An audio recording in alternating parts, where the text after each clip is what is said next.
તો ફાઇનલી નાનખટાઈનું પહેલા દિવસનું કલેક્શન આવી ગયું છે. નાનખટાઈનું પહેલા દિવસનું કલેક્શન છે ને એટલું શરમજનક છે કે 2025માં કોઈ પણ ફિલ્મનું કલેક્શન આટલું નથી આવ્યું. હું અહીંયા વાત કરું છું એવી ફિલ્મોની જે ફિલ્મો થિયેટરમાં રિલીઝ થઈ છે, રિવ્યુઅરોને ખબર છે અને પબ્લિકને ખબર છે. બાકી એના સિવાય ઘણી ગુજરાતી ફિલ્મો એવી આવી છે જેના કલેક્શન પહેલા દિવસના થયા જ નથી અથવા તો 1 લાખ રૂપિયા થયા છે. પણ આ બધી ફિલ્મો કેવી હતી ખબર છે? એ ફક્ત ને ફક્ત સબસિડી માટે બનાવવામાં આવેલી.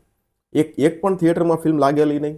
પછી એના પોસ્ટર પણ અમે જોયેલા નહીં. મેં તો એના ટીઝર ટ્રેલર કંઈ પણ નથી જોયેલું. એવી ફિલ્મો પણ જ્યારે શાકનિકમાં આપણે જોઈએ ને લિસ્ટમાં, તો એવી ઘણી બધી ફિલ્મો છે જેના કલેક્શન 1 લાખ રૂપિયા છે અથવા તો પહેલા દિવસના કલેક્શન કે લાઈફ ટાઈમ કલેક્શન જ નથી, કોઈના કલેક્શન 3 લાખ રૂપિયા છે, એ રીતના છે.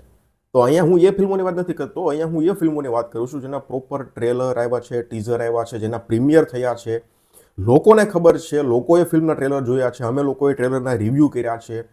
એવી ફિલ્મો જે 2025માં આવી છે ને, એમાં સૌથી ઓછું કલેક્શન કરનારી ફિલ્મ છે નાનખટાઈ. હું તમને કદાચ યાદ હોય કે ન હોય અથવા તો તમને ખબર હોય કે ના હોય, પણ હિતુભાઈની એક ફિલ્મ આવી હતી છૂટાછેડા. હવે એ ફિલ્મના શો લગભગ હતા જ નહીં, તો એ ફિલ્મનું પહેલા દિવસનું કલેક્શન 4 લાખ રૂપિયા હતું. તમે વિચાર કરો. અને નાનખટાઈ કેવી મોટી હસ્તીઓના નામ આની સાથે જોડાયેલા છે, છતાં આ ફિલ્મનું જે કલેક્શન પહેલા દિવસનું આવ્યું ને એ 2 લાખ રૂપિયા આવ્યું છે. મારું પ્રિડિક્શન તો લગભગ 8 થી 10 લાખનું હતું, પણ આ ફિલ્મનું કલેક્શન પહેલા દિવસનું 2 લાખ રૂપિયા આવ્યું છે. હવે જો વશ લેવલ 2 ને બચુની બેનપણીની વાત કરું તો પૂરેપૂરો લાભ ઉઠાવવાના મૂડમાં છે આ બંને ફિલ્મો. આ વિસર્જનની રજા છે, ગણેશ વિસર્જનની રજા છે, ગઈકાલે બકરી ઈદની રજા ગઈ અને હજુ સન્ડે તો બાકી છે. તો જબરજસ્ત લાભ મળશે આ ફિલ્મને.